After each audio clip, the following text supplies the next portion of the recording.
الرجیم بسم اللہ الرحمن الرحیم رب اشرح لی صدری ویسر لی امری واحلل عقدۃ من لسانی یفقهوا قولی رب زدنی علما اللهم احسن عاقبتنا فی امور کلها واجرنا من خزي الدنیا وعذاب الآخرہ۔ ہم لاسٹ جو ہمارا سیشن ہوا تھا اس میں ساقی نامہ کا مطالعہ کر رہے تھے اور سیما آپا نے ہمارے سامنے کچھ اشعار رکھے تھے۔ آج وہیں سے سلسلہ آگے لے کے چلیں گے اور اقبال پر بات کرنے سے پہلے یا اشعار پر جانے سے پہلے ایک چیز میں آپ لوگوں کے سامنے رکھوں گی، وہ یہ کہ کچھ بعض دفعہ یہ سوال ذہن میں آتا ہے کہ ریفریشر کورس کے اندر اقبال کے کلام کو رکھنے کا مقصد کیا ہے، یا اشعار یا شاعری کو پڑھنے کا مقصد کیا ہے۔ تو اس کانسیپٹ کو تھوڑا سا کلیئر کر لیتے ہیں تاکہ پھر ہمارے اندر وہ شوق اور جستجو پیدا ہو جو اس کلام کا تقاضا ہے اور پھر ہم اسے سیکھ سکیں۔ ایک چیز یہ ہے کہ جو شعر ہے، شعر یا شاعری، اس کا ایک انداز یا اسلوب یہ ہوتا ہے کہ وہ انسان کے دل کو متاثر کرتا ہے، سماعت کے ذریعے قلب کو نرم کرتا ہے، اور نرم دل پھر نصیحت اور بات کو قبول بھی کرتا ہے اور اپنے اندر تبدیلی لانے کی خواہش بھی رکھتا ہے۔ تو شعر کے اندر یہ خصوصیت ہوتی ہے، اور شعر جیسے لفظ سے ہی اندازہ ہوتا ہے نا، شعور کو بیدار کرنے والی چیز ہے، بلند کرنے والی چیز ہے۔ شعور کو بلند کر کے انسان کو سوچنے سمجھنے اور مقصد زندگی سے جوڑنے والی چیز ایک شعر ہے، اس کا ایک ذریعہ ہے۔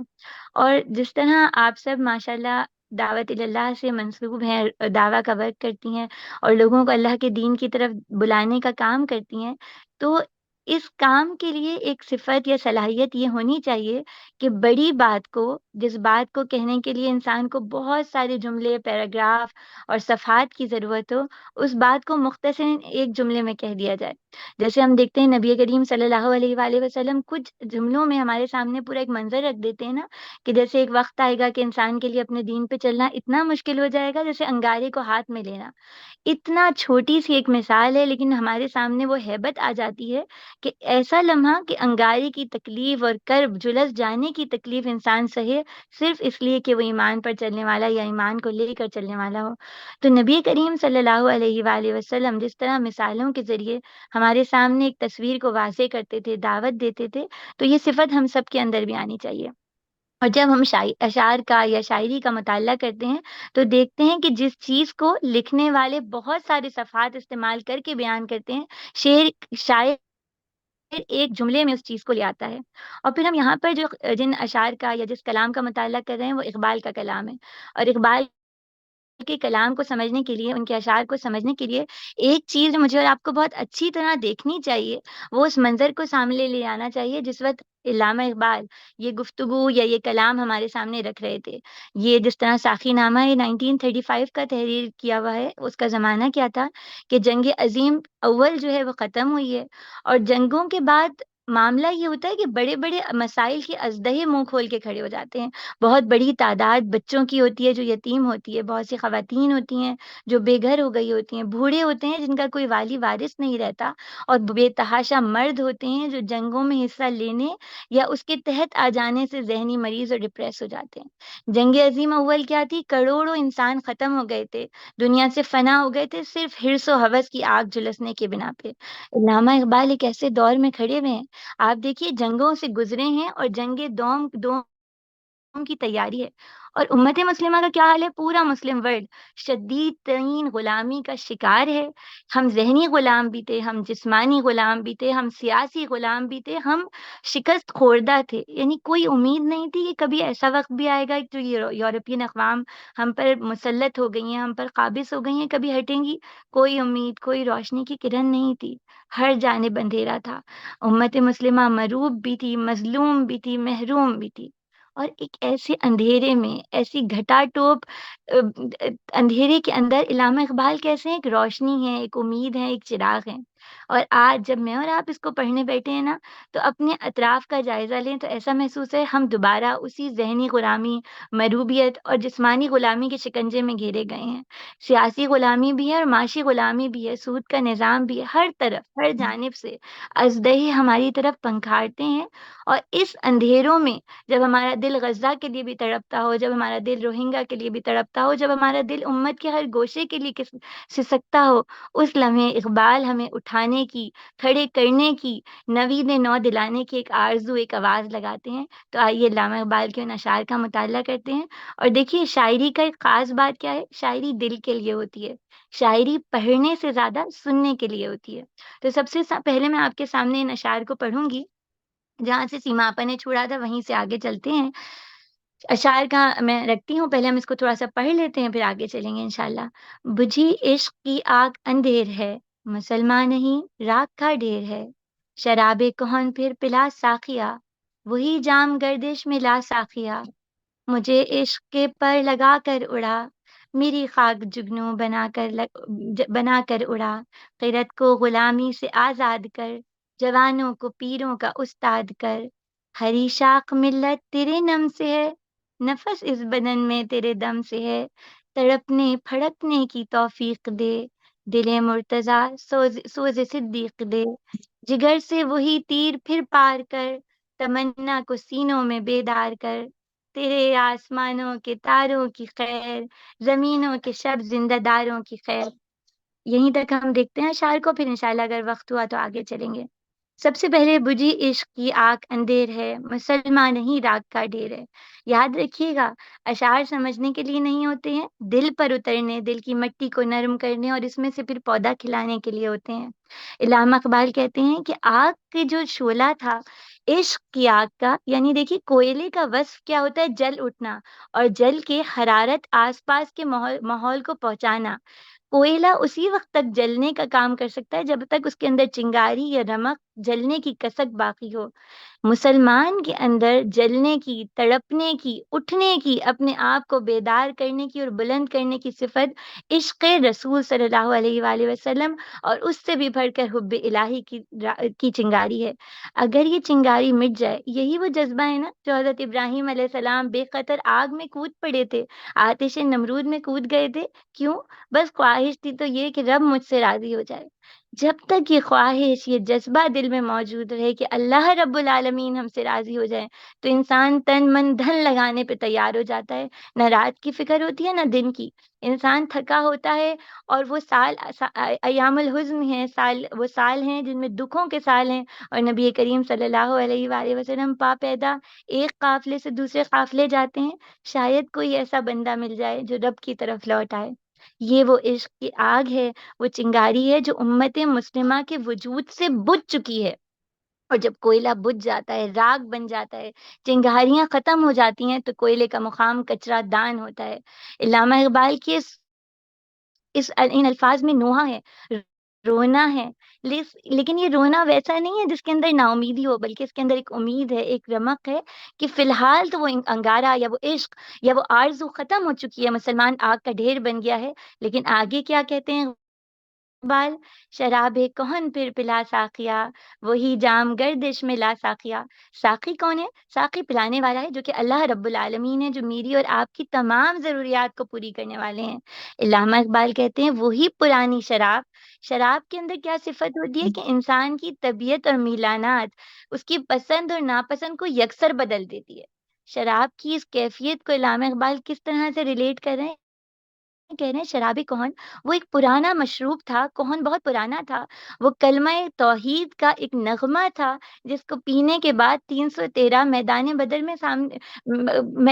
میں ایک بڑی جماعت کے سامنے ڈٹ کے کھڑے ہو گئے تھے۔ اے ساقی یا رب العالمین، وہ دوبارہ سے توحید کا جام اس امت کو پلا دیجئے، وہی جام گردش میں لا ساقیہ، یعنی جس مشروب کا پلانے کا ایک راؤنڈ چلا تھا، جس کے بعد کیا کیا تھا امت مسلمہ کی، یعنی ہمارے سامنے صحابہ نظر آتے ہیں کہ ان کی زندگیاں یکسر بدل گئی تھی، ان کے روز و شب بدل گئے تھے، ان کی پسند و ناپسند، کامیابی اور ناکامی کے پیمانے اور انداز بدل گئے تھے۔ اقبال وہ خواہش کرتے ہیں کہ یا رب ہمیں دوبارہ وہ جام پلا دیجئے، وہ مشروب پلا دیجئے، وہ توحید کی آگ دلوں میں جلا دیجئے، کہ ہم سب پھر اس عشق کے لیے، اس جستجو کے لیے میدان عمل میں کود پڑیں۔ آگے اقبال کہتے ہیں مجھے عشق کے پر لگا کر اڑا، میری خاک جگنو بنا کر اڑا۔ خاک کیا ہے؟ مٹی کیا ہے؟ مٹی کا مقام کیا ہے؟ زمین؟ پاؤں میں آ جانا؟ روندی جانا؟ نہیں، اقبال کہتے ہیں نہیں نہیں نہیں، اس خاک کا مقام بلند ہونا چاہیے، جس طرح جگنوں کی روشنی ہوتی ہے، فضاؤں میں بلند ہوتی ہے، راستہ دکھاتی ہے، ننھی ہوتی ہے، لیکن بہت کو کافی ہوتی ہے۔ اقبال کہتے ہیں، یا رب ہمیں بھی اس عشق رسول صلی اللہ علیہ وآلہ وسلم کے پر لگا دیجئے، ہمارے دل میں یہ آرزو جگا دیجئے کہ ہمیں آپ سے ملنا ہے، اور پھر ہماری خاک، ہمارے اندر جو جتنا کچھ ہے وہ آسمان پہ پرواز کرے گا، ہوا کے دوش پہ اڑے گا اور تبدیلی لے آئے گا۔ خیرت کو غلامی سے آزاد کر، جوانوں کو پیروں کا استاد کر۔ بہت پیارا شعر ہے۔ علامہ اقبال کیا کہتے ہیں کہ امت کے ذہن پر، اس کی عقل پر، اس کے مزاج پر خرت کہتے ہیں عقل کو، عقل اور سمجھ کے اوپر ایک پردہ طاری ہو گیا ہے، مروبیت کا، بے بسی کا، شکست کا، یعنی ہر کہنا چاہیے مظلومیت کا۔ اقبال کہتے ہیں عقل کے اوپر سے اس غلامی کو اتار دیجئے۔ دیکھیے، عقل انسان کو ہمیشہ یہ بات بتاتی ہے کہ جس کام میں نفع ہے وہ کرو، جس کام میں بظاہر کوئی دنیاوی فائدہ نہیں ہے وہ نہ کرو۔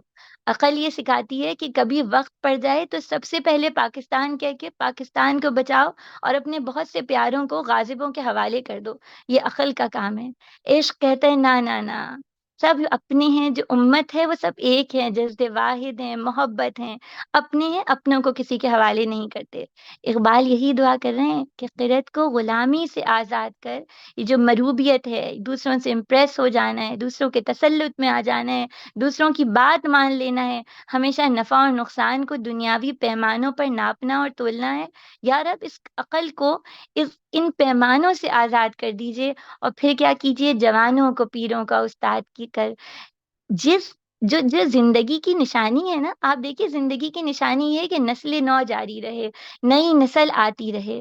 جس قوم، جس امت میں نوجوان دین کا کام کرنے والے، اللہ کے لیے کھڑے ہو جانے والے، اللہ کی طرف پکارنے والے بن جائیں، امت کو نکالنے والے بن جائیں، وہ امت کبھی بوڑھی نہیں ہوتی، وہ امت کبھی فنا نہیں ہوتی، کبھی ختم نہیں ہوتی۔ علامہ اقبال یہی دعا کر رہے ہیں کہ وہ وقت لے آئیے کہ وہ جوان، جیسے صحابہ میں ہم دیکھتے ہیں نا، زیادہ تر جو صحابہ کی عمریں دیکھتے ہیں تو کتنے کم عمر ہیں، جوان ہیں۔ علامہ اقبال بھی یہی آرزو کر رہے ہیں کہ وہی وقت دوبارہ لے آئیے کہ جوان ہمارے لیڈرز بن جائیں، استاد بن جائیں، مربی بن جائیں، اور آگے آگے لیڈ کرنے والے بن جائیں۔ ہری شاخ ملت تیرے نم سے ہے، نفس اس بدن میں تیرے دم سے ہے۔